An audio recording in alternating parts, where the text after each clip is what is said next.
Matthieu chapitre 17, les 9 premiers versets.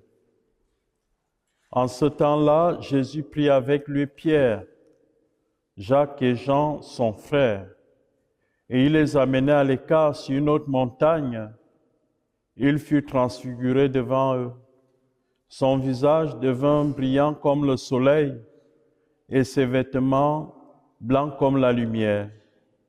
Voici que leur apparut Moïse et Élie, qui s'entretenaient avec lui. Pierre alors prit la parole et dit à Jésus, « Seigneur, il est bon que nous soyons ici, si tu le veux. Je vais dresser ici 3 tentes, une pour toi, une pour Moïse et une pour Élie. » Il parlait encore lorsqu'une nuée lumineuse les couvrit de son ombre. Et voici que de la nuée, une voix disait, « Celui-ci est mon Fils bien-aimé, en qui je trouve ma joie, écoutez-le. » Quand ils entendirent cela, les disciples tombèrent face contre terre et furent saisis d'une grande crainte. Jésus s'approcha, les toucha et leur dit, « Relevez-vous et soyez sans crainte. » Levant les yeux, ils ne virent plus personne, sinon lui, Jésus seul. En descendant de la montagne, Jésus leur donna cet ordre, « Ne parlez de cette vision à personne avant que le Fils de l'homme soit ressuscité d'entre les morts. » Acclamons la parole de Dieu.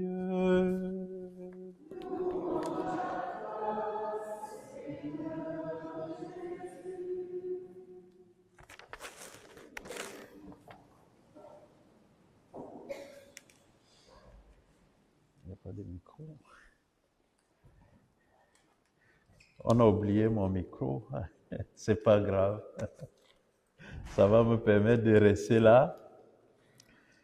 Frères et sœurs, la semaine passée, on a recommencé une petite catéchèse pour que les gens, surtout les jeunes, les catéchumènes, puissent se retrouver. Et nous avons vu les 2 grandes parties de la messe. La parole.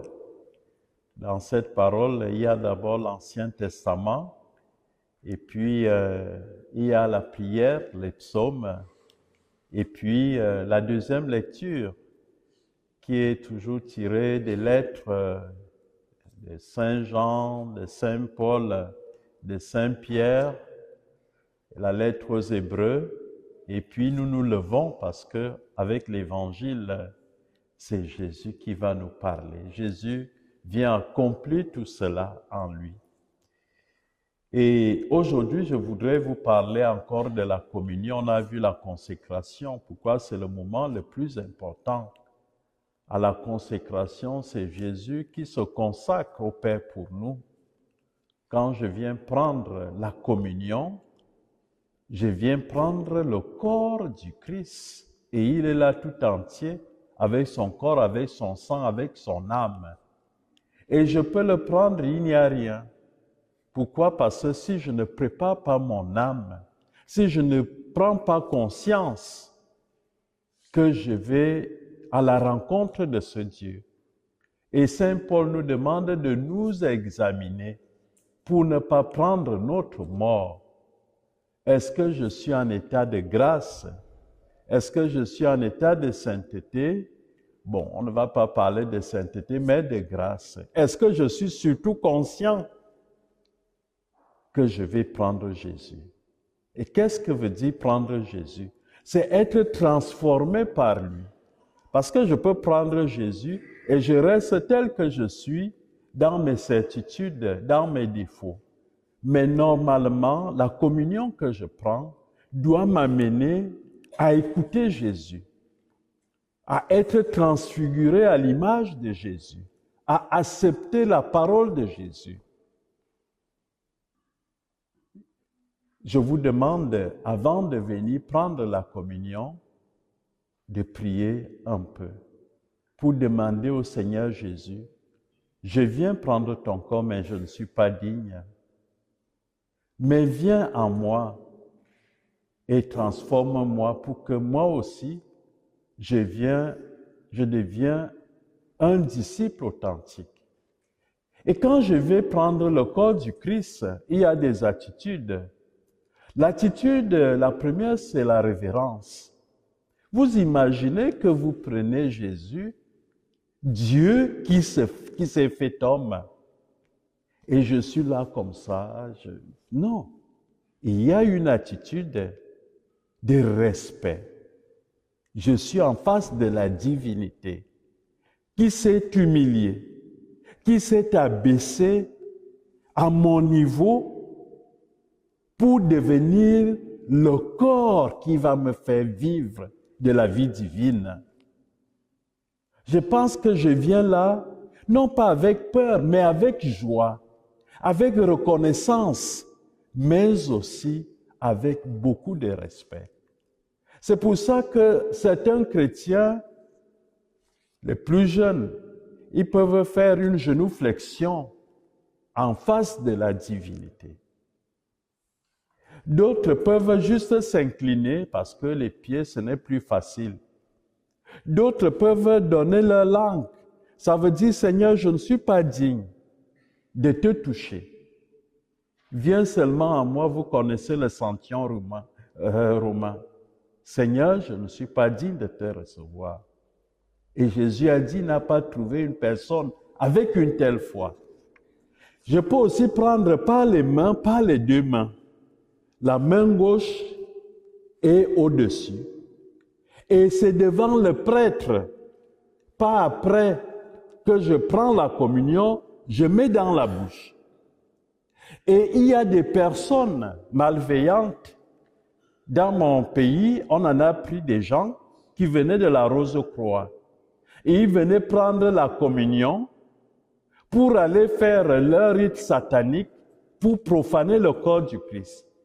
Et qui sont les protecteurs de ce mystère sacré? C'est les paroissiens qui regardent. S'il y a quelqu'un qui s'en va avec le corps du Christ et vous le voyez faire, vous laissez le Christ être profané, c'est un péché. Vous devez vous lever avec beaucoup de dignité, avec beaucoup de délicatesse pour demander à ce monsieur, vous avez pris le corps du Christ, vous devez le mettre dans la bouche. Si la personne refuse, faites appel au prêtre. Nous laissons ça aujourd'hui, nous allons commencer d'autres jours. Je commence donc maintenant avec la prédication. Frères et sœurs bien-aimés, dans la première lecture, il est question d'Abraham. Abraham était un homme qui vivait en Our en Chaldée, l'Irak actuel, dans une riche civilisation. C'était un homme assez riche. La richesse à cette époque, c'était les troupeaux et avec beaucoup de serviteurs. Et Abraham se posait des questions. Qui a créé tout ça?